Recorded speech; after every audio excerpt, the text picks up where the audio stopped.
Assalamualaikum warahmatullahi wabarakatuh. Sahabat Ummah yang dirahmati Allah, alhamdulillah pada kesempatan sahur kali ini kita bisa berjumpa lagi dalam tayangan Sahabat Ummah. Dan alhamdulillah pada malam ini saya ditemani sebagaimana biasa. Wah, langsung aja, saya takut salah menyebutkan namanya. Saya Jani Wasman, sebut JW. Saya dari Muslims on Wheels dan saya dari BB 1% MC bersama Ustaz Salman. Bukan Ustaz, bro Salman. Okay. Siap. Beliau ini senior saya di Bikers Brotherhood 1% MC. Dan Taufik. Assalamualaikum warahmatullahi wabarakatuh. Saya dengan Taufik Ginanja. Saya dari Muslim on Wheels. Oke, ini sebelah kanan saya nih, silakan memperkenalkan langsung aja sendiri. Ya, saya Agus dari Muslim on Wheel. Saya Faisal dari Muslim on Wheels. Oke. Malam ini kebetulan kita habis melaksanakan riding kecil karena kita ada pembagian jatah sahur buat para penyandang penyandang kesejahteraan sosial sebetulnya, Kang. Ada namanya PMKS. Ya, penyandang masalah kesejahteraan sosial. Itu istilah resmi kali ya. Istilah resmi pemerintahan ya. Baiklah, alhamdulillahirabbil alamin. Alhamdulillahi birahmatihi yatarahamu ibaduhul mu'minun wa bi taufiqihi wa inayatihi yahtadud dhalun. Asyhadu an la ilaha illallah wahdahu la syarikalah wa asyhadu anna Muhammadan abduhu wa rasuluhu alladzi la nabiyya ba'dah. Rabbi shrah li sadri wa yassir li amri wahlul 'uqdatam min lisani yafqahu qawli. Sahabat Ummah yang dirahmati Allah, pertemuan kita pada malam ini saya request khusus nih dari Brother JW. Brother JW itu mau apa sebetulnya? Sampai sengaja datang ke sini tuh sebetulnya. Oke. Kayaknya Ci, saya menunggu dipanggil buat makan sahur nih. Oke, siap. Akan sangat menyenangkan buat saya sih ya. Akan sangat keren kalau kita ya Kang Salman sharing sama kita lah mengenai hal-hal yang dapat menambah wawasan ilmu keislaman kita. Siap. Oke. Saya ingin nanya mengenai nikmat yang Allah berikan. Syukur itu. Ya. Syukur dan kufur. Apakah itu? Oke. Karena ada dua istilah yang hampir sama disebutnya ya. Kufur, syukur. Hanya beda beberapa huruf ya, dua huruf ya. Dan artinya berlawanan sama sekali kan. Oke. Nah, would you please to tell us what about them all? Oke. Sahabat Ummah yang dirahmati Allah, supaya tidak lupa, bagi teman-teman yang sudah memiliki aplikasi Ummah, silahkan dibuka aplikasi Ummahnya. Bagi yang belum, silahkan download melalui Play Store-nya. Lalu dicari aplikasi Ummah. Kemudian nanti kalau yang mau melontarkan pertanyaan atau hanya sekedar sharing atau hanya sekedar titip salam buat teman-teman yang ada di sini, silakan diklik tombol pensil sebelah kanan bawah ya. Ya. Aduh, berat sekali nih requestnya nih Kang. Berat sekali requestnya. Bahasanya lumayan nih. Tapi sayang juga ya kalau momen menjelang sahur sambil menunggu hidangan masak ini kita hanya dihabiskan untuk sesuatu yang ya kurang bermanfaat lah ya. Maaf saya menanyakan juga. Bukankah saat-saat ini juga saat-saat ijabah? Betul. Saat menunggu waktu sahur. Betul, keren sekali. Betul. Ini mustajab doa ya. Oke. Tadi pertanyaannya itu sesuai sekali ya. Mudah-mudahan kita malam ini insya Allah kita ngobrolin mengenai syukur or kufur ya. Syukur. Makanya pertanyaannya itu nanti klik hashtag syukur or kufur. Silahkan diklik pensil kanan bawahnya ya. Nanti pertanyaannya insya Allah yang bisa kami jawab.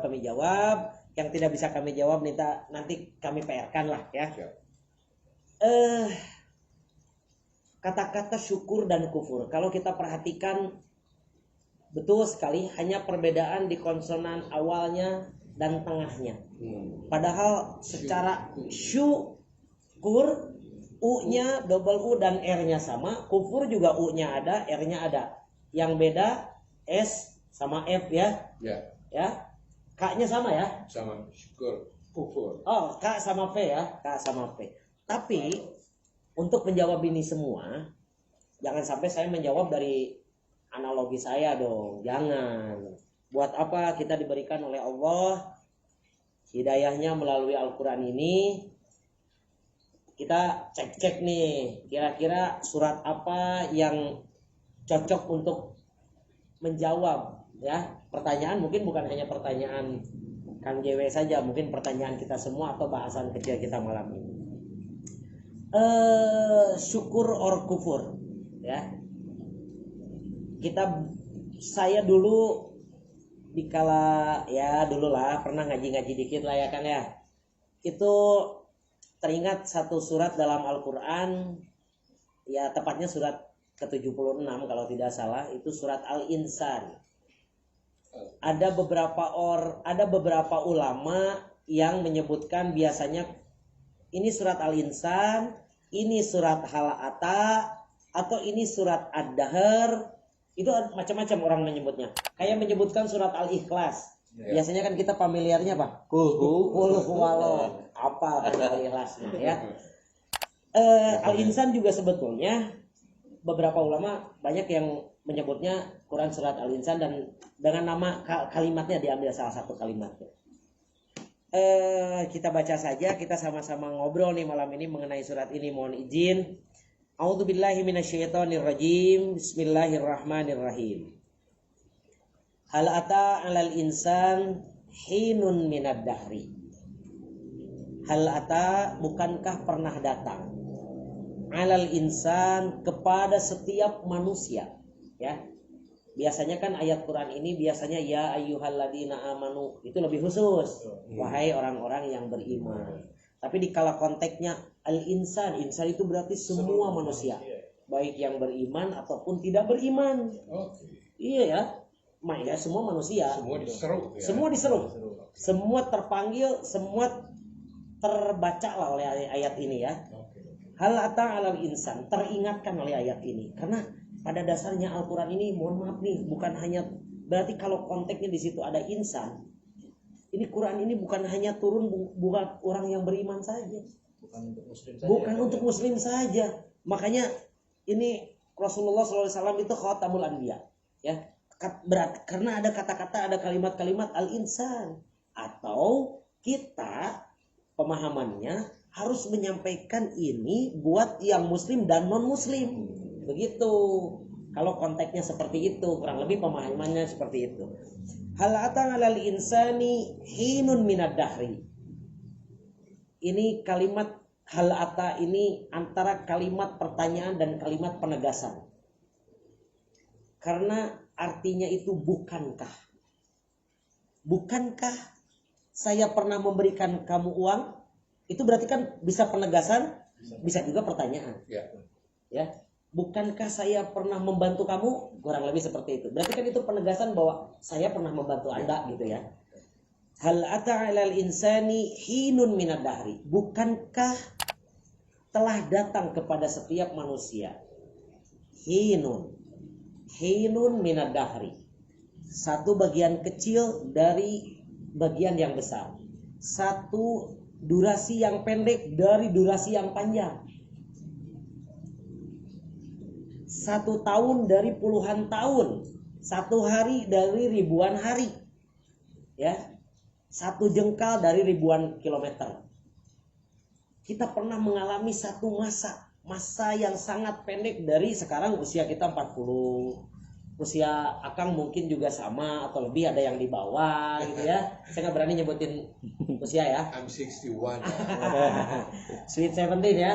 Nah, hal ata 'alal insani hinun minad dahri lam yakun syai'am madhkura. Pada saat itu kita ini setiap manusia, jangankan harta benda, jangankan jabatan, jangankan anak, istri, kendaraan, baju, apapun yang hari ini pada dasarnya setiap manusia banggakan. Pada saat itu lam yakun syai'am madhkura, nama saja kita tuh belum punya. Nama saja belum punya. Kapan itu? Dikala kita semua sedang berada di rahim ibu kita sendiri, ya, atau bahkan kita belum terbentuk sama sekali, ya. Selanjutnya, kalimat selanjutnya, inna khalaqnal insana min nutfah. Waduh, sesungguhnya manusia kami ciptakan dari nutfah. Nutfah itu sperma, ya. Nutfah itu sperma. Amsaj, min nutfatin amsaj, sperma yang tercampur. Waduh, ini subhanallah nih Quran ya. Ya, yang diturunkan Ini berapa abad yang lalu, Ustaz? Ini kalau sekarang kita biasa melihat almanak itu, sekarang ini tahun 2020 Masehi, Hijriah ini kita tahun 1442. Ya. 1442 tahun yang silam. Hampir 14-15 abad. Allah sudah menyebutkan proses tercampurnya sperma dan ovum. Sementara ilmu pengetahuan kita, Ilmu jauh pengetahuan belum kita, sampai itu, kan, ya? mikroskop saja mungkin belum ada. Belum ada, pasti belum Fakultas ada. kedokteran Ada. tahun berapa yang paling tua di dunia ya? Iya. Ini sudah ngobrol seperti itu. Di sini sudah berbicara seperti itu. Bagaimana kita jadi ragu gitu loh, ya? Berarti, dan mohon maaf, kalaulah ini ayat ini turun melalui Rasulullah SAW, Rasulullah itu bukan lulusan alumni kedokteran kayaknya ya. Iya. Bahkan ummi. Ummi. Beliau itu disebutnya ummi karena pada saat itu mungkin belum ada sekolah formil seperti sekarang ya. Iya. Berarti ini betul-betul wama utitu minal ilmi illa qalil. Ya, wama yantiku anil hawa in huwa illa wahyu yuha. Dan tidak ada satu natikun anil hawa, tidak ada satu pun ucapan perkataan Rasul itu in huwa kecuali wahyu yuha yang diwahyukan kepadanya, kepada Rasul. Karena tidak mungkin ya, bukan tidak mungkin lah. Tidak loh, bukan tidak masuk di akal gitu. 1440 tahun yang lalu sudah berbicara pertemuan antara sperma dan ovum ya. Min nutfatin amsyaj nabtalihi. Waduh, keren lagi Kang ini kalimatnya nih. Nabtalihi itu mengujinya. Ada sperma, ada ovum, amsyaj tercampur, nabtalihi. Nabtalihi di sini hasil seleksi, diuji, diseleksi. Ada pemahaman yang menyebutkan, mohon maaf nih, ketika tersembur itu jutaan sperma yang keluar, ya. Jutaan sel sperma. Tapi hanya satu yang bisa membuahi sel ovum. Berarti pada dasarnya kita semua ini sudah melalui proses pilihan. Bahkan sampai kita hidup pun kita selalu diuji dan terpilih. Bagaimana kita tidak bersyukur kepada Allah Subhanahu wa taala? Dari jutaan kita sudah mengalahkan jutaan sperma yang lain. Kitalah yang dipilih oleh Allah untuk jadi manusia hari ini, jadi khalifatul fil ardh. Khalifah fil ardh. Makanya jangan salah, sinkron sebagaimana ada ayat lain yang menyebutkan kuntum khairu ummah ukhrijat linnas ta'muruna bil ma'ruf wa tanhauna 'anil munkar. Kalian ini sebaik-baiknya umat. Wajar kalau menyebutkan sebaik-baiknya umat. Sebab ada jutaan yang sudah kita kalahkan. Mereka akhirnya terbuang dan kitalah yang bisa membuahi sel telur itu. Nabtalih faja'alnahu sami'am basira. Lalu Allah menciptakan, memberikan fasilitas sami'am, pendengaran kan, basiro dan penglihatan. Jadi setelah bercampur prosesnya semua kurang lebih di sekolahnya masing-masing pernah membahas lah tentang ini. Dikala sudah jadi bulan demi bulan prosesnya terus akhirnya sama Allah diberikan pendengaran dan penglihatan. Faja'alnahu sami'an basira. Ayat berikutnya itu menjawab pertanyaan akan di awal tadi. Inna hadainahu sabila imma syakirau wa imma kafuro. Sesungguhnya hadainahu, kami memberikan petunjuk. Imma syakirau wa imma kafuro. Apakah kita semua ini mau mengambil jalur bersama orang-orang yang ahli syukur, ataukah kita mau bersama orang-orang yang kufur? Kedua-duanya sama Allah Subhanahu wa taala diberikan keleluasaan. Boleh-boleh saja silahkan. Tapi ingat, dua jalan yang diberikan pilihan oleh Allah ini, itu dua-duanya mengandung resiko. Ada konsekuensinya. Ada konsekuensi, ya. Saya Sebentar, saya mau tanya dulu, istilah kufur itu sebetulnya apa? Oke. Kalau syukur sudah paham ya? Syukur itu, sebentar, dalam interpretasi saya syukur itu berterima kasih. Syukur itu Orang yang berterima kasih. Ya. Oke. Karena kufur itu apa? Jadi kita bahas nih, Ya, sedikit nih. Dari mulai kan kalimatnya inna hadainahu sabila imma syakirau. Syakirau itu syukur. Definisi yang paling sederhana, mungkin di dalam kamus besar bahasa Indonesia juga mungkin ya. Kalimatnya kurang lebih terima kasih syukur itu. Ya. Padahal syukur itu definisinya wad'u say'in fi mahalihi. Menempatkan segala sesuatu pada tempatnya. Air disimpannya di cangkir, di gelas, di ember. Kalau air disimpan di kursi, tembus dong. Kurang lebih gitu ya. Berarti itu tidak menempatkan pada posisinya, akhirnya jadi mubazir kan? Nah, air itu untuk diminum. Kalau seandainya air hanya dibuang begitu saja berarti jadi mubazir ya. Kalimat syukur itu wad'u say'in fi mahalihi. Dikala Allah memberikan tangan, Allah memberikan penglihatan, Allah memberikan pendengaran, Allah juga memberikan kedua belah kaki ini. Kira-kira Allah mengharapkan apa dari dua tangan ini, dari kaki ini, dari penglihatan dan pendengaran ini? Ya. Karena pada dasarnya Allah itu pasti menginginkan kita beribadah kepadanya. Dipergunakan untuk kebaikan. Iya. Pasti harus dipergunakan untuk ke arah sana. Ya. Wa ma khalaqtul jinna wal insa illa liya'budun. Ada ayat yang berbicara seperti itu.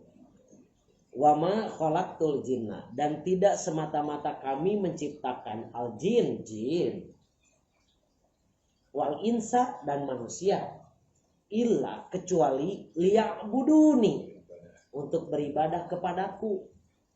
Jadi kalau kita diciptakan oleh Allah itu dibalikan kepada rumus awalnya beribadah, tangan ini berarti untuk apa? Ibadah. Mata ini, badan ini, kaki ini, semua untuk ibadah. Ya. Artinya itu pada tempatnya, Ustaz. Itu artinya menempatkan sesuai pada tempatnya. Oke. Ya. Siap. Karena Allah yang maha insinyur, Allah yang maha kreator, Allah yang maha mencipta.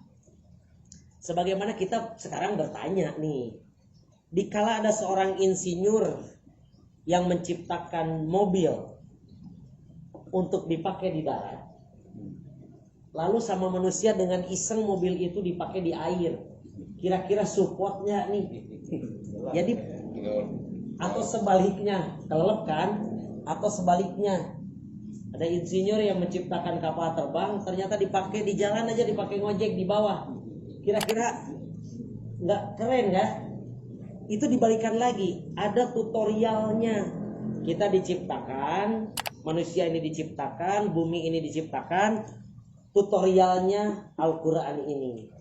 Ya, wa ma khalaqtul jinna wal insa illa liya'budun, ada di tutorial ini.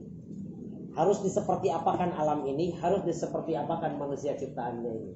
Ya, intinya untuk ibadah kepada kami. Ya, lanjut.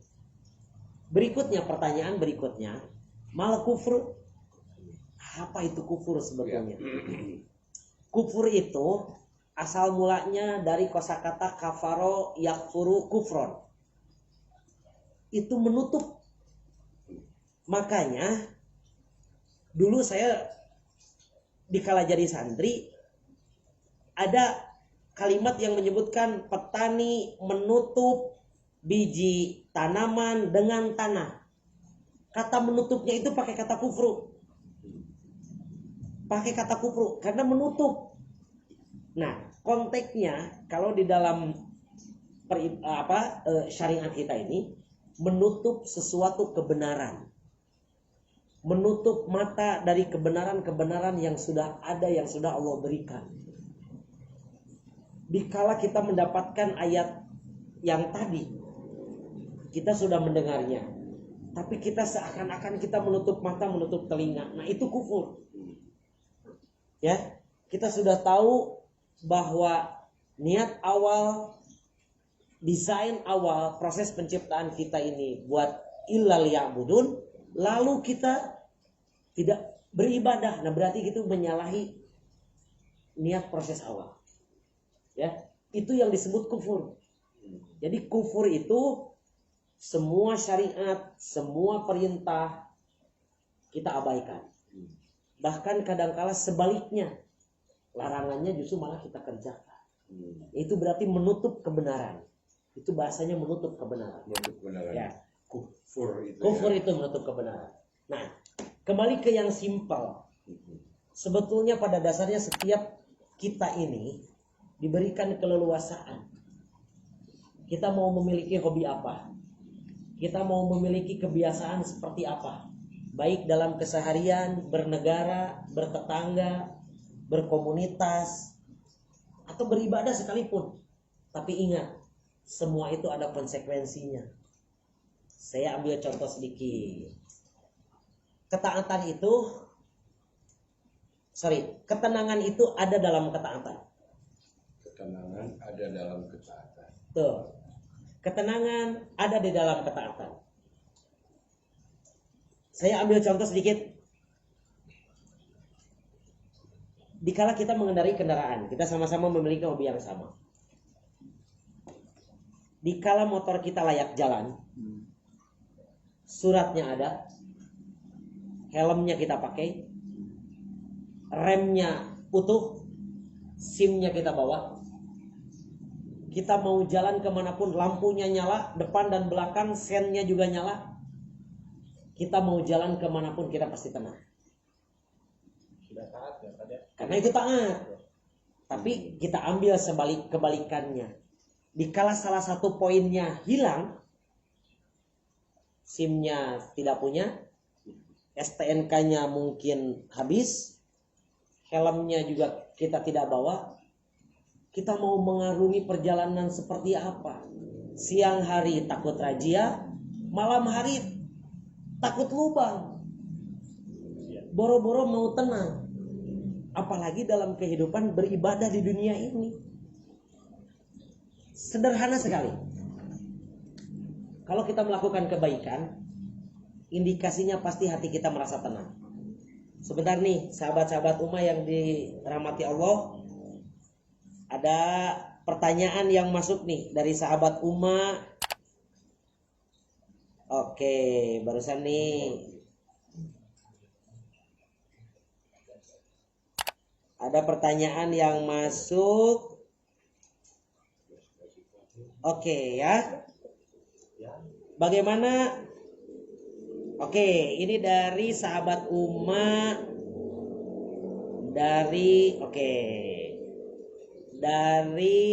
Kang Lutfi. Ya.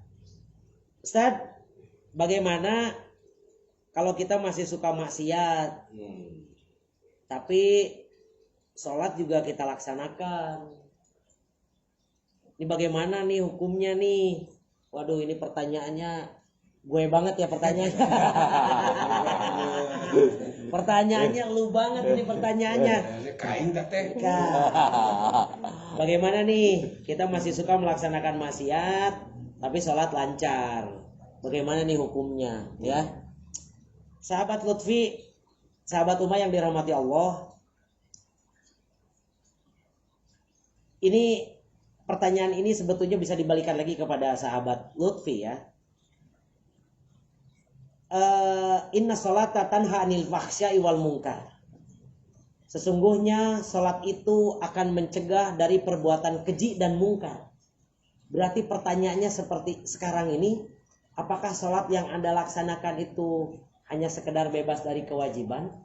Ataukah memang sholat yang sebenar-benarnya sholat? Ya, karena kalau sholatnya itu sebenar-benarnya sholat, ya, insya Allah nanti maksiatnya akan berkurang. Jadi tips dari saya, lanjutkan sholatnya, jangan pernah berhenti sholatnya, tapi sambil betul-betul didalami, diresapi. Ilmu-ilmu mengenai sholatnya terus dikaji.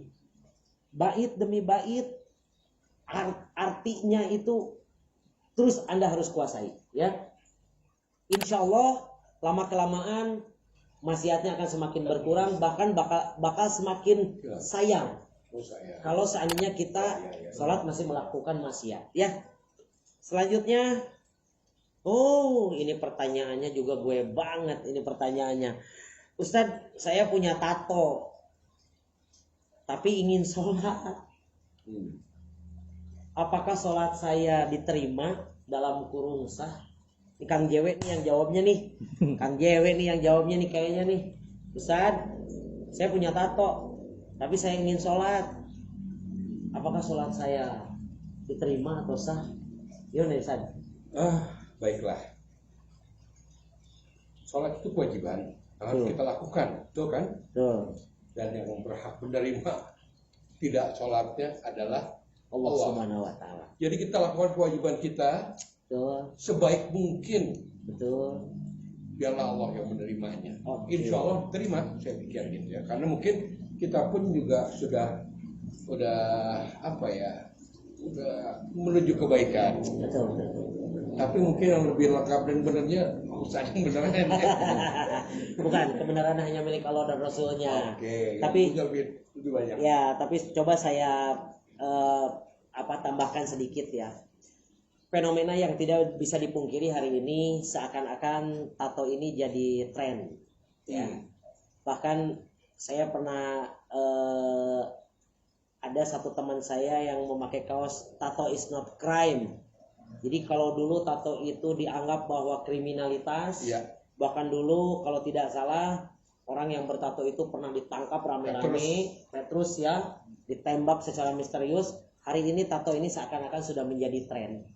Akan tetapi sayang sekali sebetulnya kalau kita, apalagi yang belum nih, kalau yang sudah seperti sahabat Dimas ini, kalau yang sudah jangan ditambah ya. Jangan ditambah. Kalau yang sudah jangan ditambah. Kalau yang belum jangan pernah sekali-sekali ikut mencoba, karena pasti Anda menyesal. Pasti menyesal. Dan kembali lagi kepada masalah tato nih. Hari ini banyak relawan-relawan yang memang memberikan fasilitas hapus tato gratis ya. Nanti bisa dikepoin nih di aplikasi Uma. Pasti nanti ada pojok, ada kolom di situ hapus tato ya. Hijrah Care ya. Ada kolom hapus tato. Silakan dikepoin tuh. Dilihat, barangkali ada rekan-rekan yang memang sengaja mau menghapus dengan persyaratan yang sudah sebagaimana mereka terapkan. Kalau tidak salah, dulu itu barter dengan Quran surat Ar-Rahman kalau tidak salah. Apakah sekarang masih seperti itu atau ditambah suratnya atau bahkan dikurang ya? Saya nggak tahu. Pokoknya yang jelas, untuk lebih jelas kepoin aja nanti aplikasi Uma ya. Di situ ada kolom untuk hapus tato. Jadi kayaknya hampir semua masalah ada di aplikasi Uma. Oh, Uma itu menjawab masalah tanpa masalah. Ini Uma tuh. Nyari jodoh ada nggak? Oh, jodoh ada. Kayaknya kolom jodoh juga ada. Jadi kita kan jarang bawa Al-Quran tuh ya. Betul. Kayak kita gini lah istilahnya. Gua enggak. Gitu kan kalau keluar gitu. Siap. Kalau di rumah itu kan ada nggak sih? Oh iya. Oh, di Uma keren sekali. Bahkan Quran di Uma itu saya udah beberapa bulan inilah saya terus-terusan cinta banget nih sama Uma. Ternyata Quran di Uma itu, kalau di aplikasi yang lain, Al-Qurannya itu begitu kita klik kita harus mendownload dulu biar keluar suara. Ya. Di Uma tuh otomatis begitu kita klik, bukan hanya tulisan, bukan hanya terjemahan, qiraatnya itu langsung keluar tanpa download lagi. Jadi satu kali download aplikasi sudah otomatis download sama soundnya. Jadi teman-teman ini cobalah nanti biar lebih jelas. Selesai kajian ini semua rame-rame download di aplikasi Play Store-nya ya, Uma ya. Saya kembali nih, barangkali ini saudara Dimas belum puas nih ya. Saudara Dimas, sholat Anda terus lanjutkan. Karena proses penghapusan tato ini jangan sampai, atau jangan gara-gara karena Anda bertato lalu lantas Anda tidak sholat. Saya yakin tidak semua punya niatan untuk merusak badannya dengan ya ada proses yang harus dijalani. Semua kita memiliki masa lalu, ya. Semua kita memiliki masa lalu. Biarlah itu jadi urusan kita dengan Allah Subhanahu wa taala. Kita bicara hari ini dan ke depan. Ya. Niatkan ibadah, niatkan taubat, jangan pernah menambah lagi. Insya Allah kita juga sama-sama bersama-sama sedang berbarengan untuk mencapai ke arah sana. Laksanakan apa yang diperintahkan oleh Allah. Jangan pernah minder.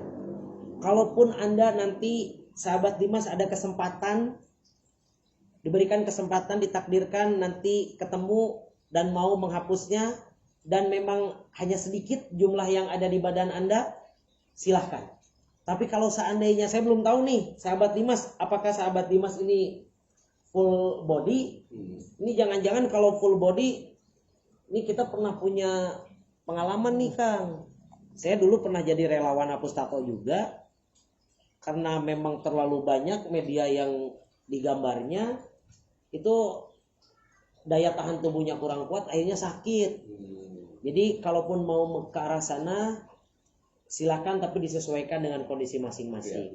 Tapi kalau menurut saya, kalau ini lebih madorot, kita ambil solusi yang terbaik. Karena insya Allah Allah Maha Tahu. Taubatan nasuha, ya. Yang penting jangan menambahkan lagi meskipun hanya setitik, kurang lebih seperti itu aja. Sebagai bentuk dari taubatnya. Sebagai bentuk dari taubat kita, ya. Wah, pertanyaannya banyak sekali nih Kang. Pertanyaannya banyak sekali nih, berarti banyak sahabat-sahabat Uma yang nonton nih. Apakah mungkin karena aneh nih kajian malam ini? Nah lo kok ini ada yang nyasar kali ini, anak-anak baikes pada ngomongin agama, gimana ceritanya ini? Tapi nggak apa-apa ya Kang ya. Mari. Kita juga sama ya. Kita juga sama. Yang baik ya. Oke. Ini sambil nunggu hidangan sahurnya masak, ada pertanyaan berikutnya. Assalamualaikum dari sahabat Rehan nih. Assalamualaikum Ustaz, alhamdulillah saya udah hijrah. Tapi bagaimana caranya mengajak teman-teman main saya dulu yang sampai saat ini tanda kutip masih nakal. Oke, mungkin ini sahabat Rehan ini mempertanyakan bagaimana tipsnya ya, biar yang kita ajak itu tidak tersinggung, ya. Ini kita kembalikan lagi aja kepada pola-pola yang sudah dijalankan oleh Allah melalui Rasulnya. Saya kira banyak sekali gerakan-gerakan hijrah yang sekarang sudah mulai berjalan dengan segala nilai plus minusnya, bahkan dengan segala permasalahannya. Tapi kalau kita kembalikan lagi kepada pola Rasulullah, ud'u ila sabili rabbika bil hikmah wal mau'izatil hasanah. Ya, wajadilhum billati hiya ahsan. Ud'u, ajaklah, panggillah. Mari kita ajak teman-teman kita ila sabili rabbika, untuk mendekati kepada sabili rabbika, jalan Rabb, jalan Allah, jalan Tuhan kita. Bil hikmah, dengan arif dan bijaksana. Kita jangan menggunakan kata-kata kasar, jangan. Nanti orangnya tersinggung. Diajak sama kebaikan juga kalau sudah tersinggung mah tidak mungkin mau. Tapi Rasul itu bilisani kaumihim, Jadi kalau untuk bahasa, mohon maaf nih, untuk bahasa anak-anak gaul, pakailah bahasa anak-anak gaul. Kalau untuk ternyata temannya usianya jauh di atas lebih daripada Anda, sahabat Lutfi, coba pakai dengan bahasa-bahasa yang lebih ihtiraman, lebih terhormat, lebih menghormati, ya. Ud'u ila sabili rabbika bil hikmah. Dengan hikmah, dengan bijak, arif dan bijaksana. Dengan lemah lembut, bukan dengan keras, bukan dengan kasar, bukan, jangan. Wal mau'idatil hasanah. Ada satu tips yang paling keren, apa? Kita kasih mereka contoh. Ya. Jadi dakwah dengan lisan itu memang bagus, tapi dakwah dengan contoh itu jauh lebih bagus. Sebagaimana nih teman-teman ini semua kan hampir semua sudah berumah tangga ya, sudah memiliki keturunan nih. Kurang lebih seperti kita mengajak anak-anak kita. Kita menyuruh dia sholat, tapi kitanya sendiri pun sholatnya terlambat. Bagaimana anak-anak kita mau mengikuti kita? Kita mengajak tetangga kita untuk bersedekah, kitanya pun sendiri pelit. Bagaimana tetangga-tetangga kita mau ikut bersedekah? Kita mengajak mereka ke masjid, kita selalu berbicara mereka ke masjid, kitanya pun masih jarang ke masjid. Bagaimana mereka mau mengikuti? Anak dan istri kita pun yang serumah belum tentu mengikuti kita, apalagi orang lain. Jadi teman-teman sahabat Dimas ini, tips yang paling mudah, yang paling simple, yang paling efektif, jangan pernah bosan untuk mengajak, tapi ingat dengan tata cara yang baik, ya, gitu ya. Mungkin Kang Jewe ada tambahan nih untuk tata cara mengajak hijrah nih. Ya, saya pikir juga itu tetap lakukan, ajaklah mereka ke kebaikan. Karena itu ibadah buat apa tadi? Ibadah ya buat sholat ya. Ya, enggak. Hijrah. Itu ibadah buat tadi Kang siapa? Kang Dimas. Kang Rehan. Makanya itulah ibadah yang besar itu kan. Oh iya dong. Dakwah. Ya, tapi dengan cara yang paling benar tadi, dengan memberi contoh yang baik. Betul. Dan tentunya kalau teman-teman kita udah tahu deh gimana caranya untuk mengajak tapi tetap bikin nyaman. Nah itu deh. Betul. Kita nih ada trik nih ya. Kayak dulu kita juga pernah melakukan sama-sama nih, hanya sharing aja. Kita belajar ngaji meskipun ada yang sudah lancar tapi kita pura-pura tidak lancar hanya untuk menyamankan teman kita yang memang belum bisa sama sekali. Itu hal-hal seperti itu boleh dilakukan.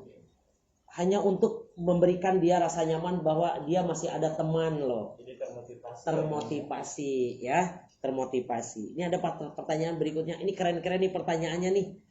Pertanyaan dari Saudari Indah. Ya. Ustadz, bagaimana kalau seandainya kita melakukan puasa tetapi kita tidak sholat, bolehkah? Aduh, ini pertanyaan. Sholat kan tiangnya agama. Iya. Pertanyaannya gue banget juga nggak? Enggak. Dulu karena saya agak terhantui dengan hal seperti ini. Iya. Masih kecil saya saum lah. Oke. Tapi sholat belum betul, perasaan gitu. Nah ini dia. Oke. Saudari Indah, puasa tapi tidak sholat.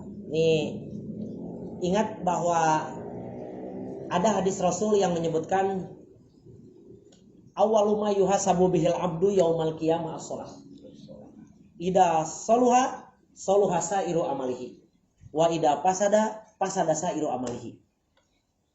Awal itu udah jadi bahasa Indonesia. Ya.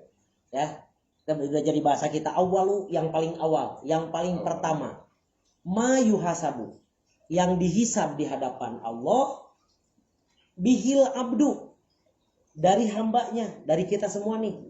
Ini besok lusa nih kita kalau seandainya meninggal, yang pertama kali akan dihisab itu awwalu ma yuhasabu bihil abdu yaumal qiyamah as-shalah. Pada hari kiamat nanti itu adalah salat. Ida saluha sairu amalihi wa ida fasada sairu amalihi. Jadi kalau salatnya baik, insya Allah seluruh amalnya juga baik. Kalau tidak salat, sayang dong. Salatlah.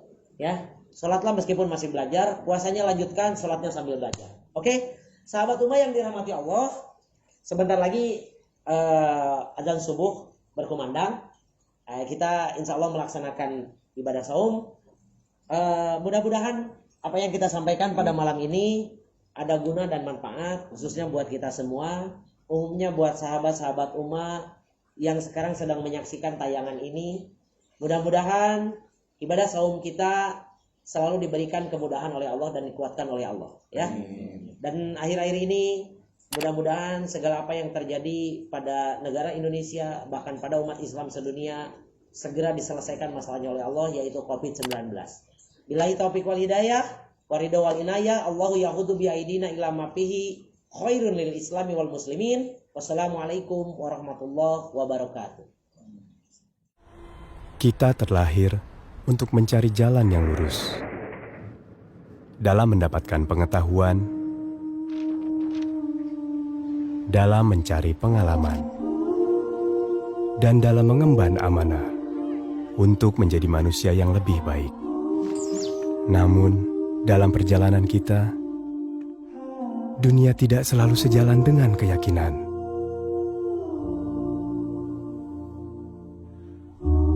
Zaman mendatangkan beragam pilihan, namun yang baik untuk kita tidak selalu jelas di depan mata. Karena itu, Ummah hadir untuk kita sebagai penunjuk arah yang insya Allah memberi pencerahan, dan sebagai sahabat yang insya Allah senantiasa mengingatkan dalam perjalanan kita pulang menuju jannah. Ummah, teman ibadahmu.